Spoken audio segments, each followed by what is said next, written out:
अस्सलाम वालेकुम, सितारों के सफ़र पर खुशामदीद। आज की वीडियो में हम बात करेंगे शनि के ट्रांजिट की। शनि यानी कि ज़ोहल यानी कि सैटर्न। शनि जो है हर 2.5 साल बाद घर बदलता है और 29 मार्च को इसने ट्रांजिट किया है रिसेंटली।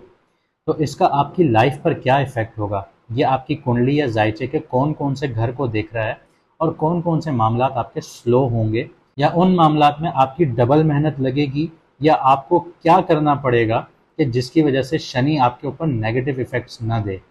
तो इस वीडियो में हम जानेंगे कि फाइनेंशियली ये दौर अब आपके लिए कैसा होगा, आपके कारोबार के हिसाब से कैसा होगा, आपकी नौकरी के हवाले से कैसा होगा, आपकी सेहत पे क्या असर पड़ेगा, आपकी डेली लाइफ डिस्टर्ब होगी या नहीं होगी। इसके अलावा हम ये भी देखेंगे कि सैटर्न का जो ट्रांजिट है वो आपकी प्रॉपर्टी पे क्या असर डालता है, आपके खर्चों पे क्या असर डालता है, अगर आप बाहर शिफ्ट होने जा रहे हैं तो उस पर क्या असर डालेगा, आपकी पढ़ाई पे क्या असर डालेगा। तो हम हर चीज़ को कवर करेंगे, हर कुंडली के हिसाब से करेंगे ताकि आपको भी आसानी हो समझने में और आप तैयार हो जाएं अगले 2.5 साल के लिए कि आपको क्या करना है। आइए शुरू करते हैं।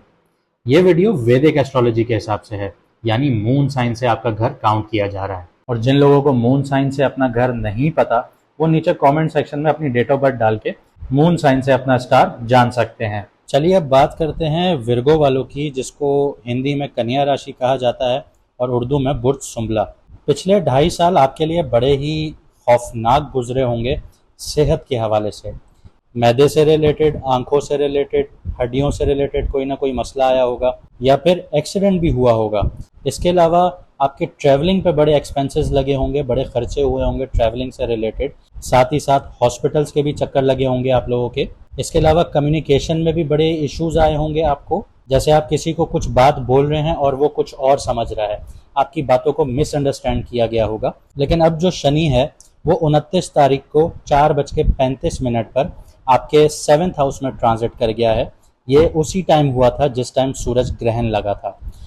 29 तारीख से आप बड़ा लेजी फील कर रहे होंगे, आप आज का काम कल पे छोड़ने की कोशिश कर रहे होंगे, क्योंकि सैटर्न इस वक्त अस्त है। अस्त से मुराद ये है कि सन उसके साथ बैठा हुआ है जो अपनी पावर से सैटर्न को अस्त कर चुका है। लेकिन मिड अप्रैल सैटर्न अपनी पावर को दोबारा हासिल करेगा और फिर वो अपनी ताकत दिखाएगा और ये आपके 7th हाउस में ट्रांजिट किया है। तो अब देखते हैं कि 7th हाउस में शनि होने से आपके लाइफ के किस एरियाज को चैलेंज किया जाएगा। सबसे पहले तो ये बिजनेस पार्टनरशिप को चैलेंज करेगा, आपके लव पार्टनरशिप को चैलेंज करेगा, ये आपकी मैरिड लाइफ को चैलेंज करेगा, बहुत तनाव भरा माहौल क्रिएट करेगा आपकी शादीशुदा ज़िंदगी में। आपके पार्टनर के साथ लड़ाई झगड़े भी हो सकते हैं, तो आपको बड़ा ख्याल रखना है।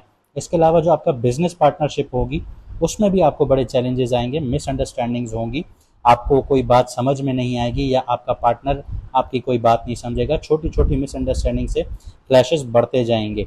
इसके अलावा जो आपका पब्लिक इमेज है वो बड़ा सीरियस सा रिजर्व टाइप आपका नज़र आएगा।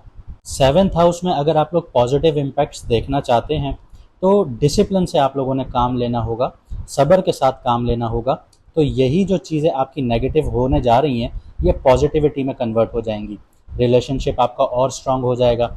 अगर आप अपने पार्टनर के साथ बहसबाजी ना करें, अगर वो आपसे कुछ कह भी रहा है तो आप उसको एक कान से सुने दूसरे से निकाल दें और हाँ करके आगे बढ़ जाएं, तो ये आपके लिए एक विन विन सिचुएशन क्रिएट करेगा। एक सॉलिड फाउंडेशन हो जाएगी आपके रिलेशनशिप में, चाहे वो बिजनेस पार्टनरशिप हो या आपका मैरिड लाइफ हो। तो इन चीज़ों में आपको बहुत अच्छे से आगे कामयाबी मिल सकती है। फिलहाल के वक्त सैटर्न अस्त है, तो कन्या राशि वालों की जो नेचर है वो बड़ी ओवर थिंकिंग वाली है। हर छोटी छोटी बात को बैठ के सोचते रहते हैं, तो इन चीज़ों में दिमाग ज़्यादा लगेगा आप लोगों का और एनर्जी लो फील करेंगे।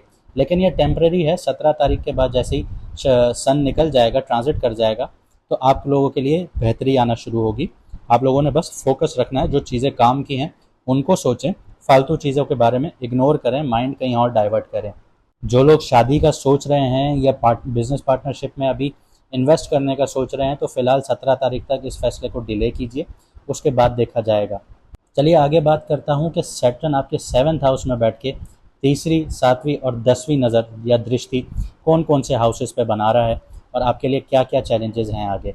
शनि 7th हाउस में बैठ के तीसरी नज़र 9th हाउस पे बना रहा है, जो आपके लक का घर है, आपके ट्रैवल का घर है, आपकी हायर एजुकेशन का घर है, साथ ही साथ आपकी फादरली फिगर का घर है। मतलब कोई आपका मेंटोर हो जिससे आप तजवीज़ लेते हैं या किसी से आप आइडियाज़ लेते हैं या किसी से आप मशवरे लेते हैं, ये उसका घर है।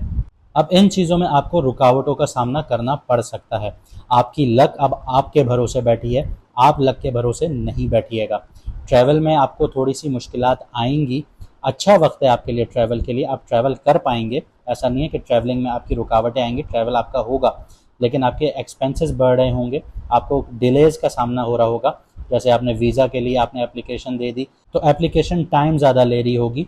हायर एजुकेशन के लिए भी आप अप्लाई कर सकते हैं, बाहर जाना चाहें जा सकते हैं, बहुत अच्छा टाइम है आपके लिए, लेकिन आपको थोड़ी सी पेपर वर्क में इश्यूज़ आ रहे होंगे, पैसों का मसला आ सकता है, तो किसी न किसी बहाने से रुकावटें आ रही होंगी। लेकिन आपका 9th हाउस टॉरस है और ये वीनस इसका मालिक है और सैटर्न का दोस्त है, तो ज़्यादा आपको कोई परेशानी नहीं होगी, लेकिन आपके लिए थोड़ी बहुत रुकावटें होंगी, स्लो प्रोग्रेस होगा।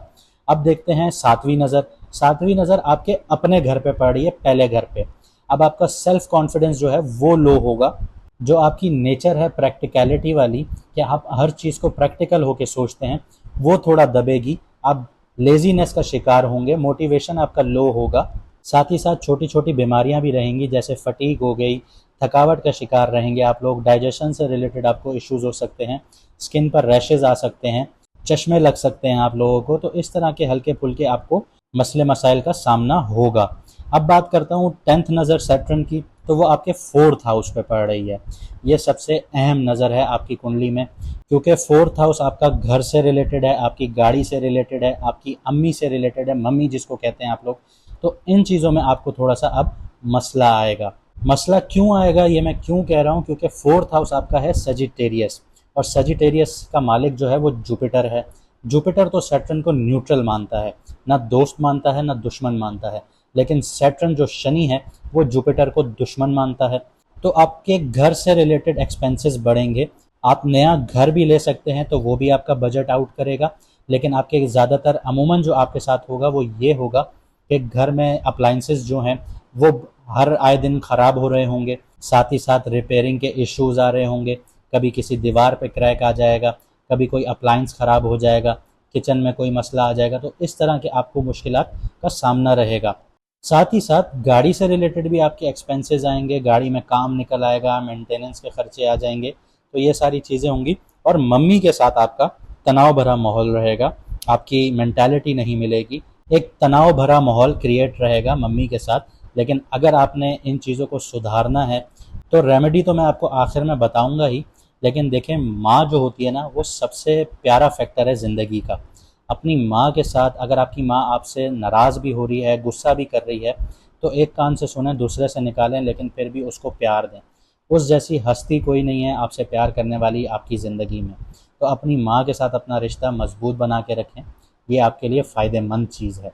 इसके अलावा अगर आप फाइनेंशियल और बिज़नेस के लिहाज से बात करूँ, तो पैसों में तंगी थोड़ी सी महसूस होगी, और बिज़नेस में आपकी जो डील्स हैं, नई डील्स आप जो करेंगे, उनमें थोड़ी सी देरी आएगी, प्रोजेक्ट लटक सकते हैं आप लोगों के। तो सब्र से अगर आपने काम लिया तो डील आप ही की होगी, क्योंकि शनि ऐसी नेचर रखता है कि वो आपसे सिर्फ हार्ड वर्क मांगता है, आपसे ईमानदारी से काम मांगता है, सब्र मांगता है, डिसिप्लिन मांगता है।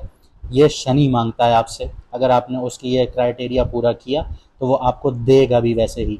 आप ज़मीन ख़रीद भी सकते हैं, आप गाड़ी भी ख़रीद सकते हैं, आप जायदाद भी बना सकते हैं, ये शनि आपको दे के जा सकता है, लेकिन तब जब आप उसके बताए हुए नक्शे कदम पे चलें। तो चलिए रेमेडी बता देता हूँ। अपनी बजटिंग कीजिए, डिसिप्लिन अप्रोच अपनाइए, सब्र के साथ काम कीजिए। अगर आपने ये दो चीज़ें कर ली तो आपको बहुत कुछ सीखने को भी मिलेगा और बहुत कुछ दे के भी जाएगा, आप सबसे ज़्यादा फ़ायदा उठा सकते हैं। इसके अलावा हर सैटरडे वाले दिन, शनिवार वाले दिन काली चीज़ का सदका दें, चाहे वो खाना हो काला, जैसे दाल हो गई, आप काली दाल का सदका दें, कपड़ा दें काला, और जूते जो काले होते हैं वो भी आप सदका दें।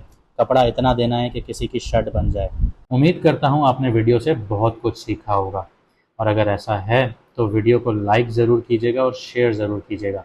हमें कमेंट सेक्शन में अपनी राय ज़रूर बताइएगा कि आपने इससे क्या सीखा, और आने वाले 2.5 साल के लिए आप कैसे प्रिपेयर होने जा रहे हैं, कैसे अपने आप को रेडी करेंगे अगले 2.5 साल के लिए। मुझे दीजिए इजाज़त, मिलते हैं अगली वीडियो में सितारों के सफ़र पर।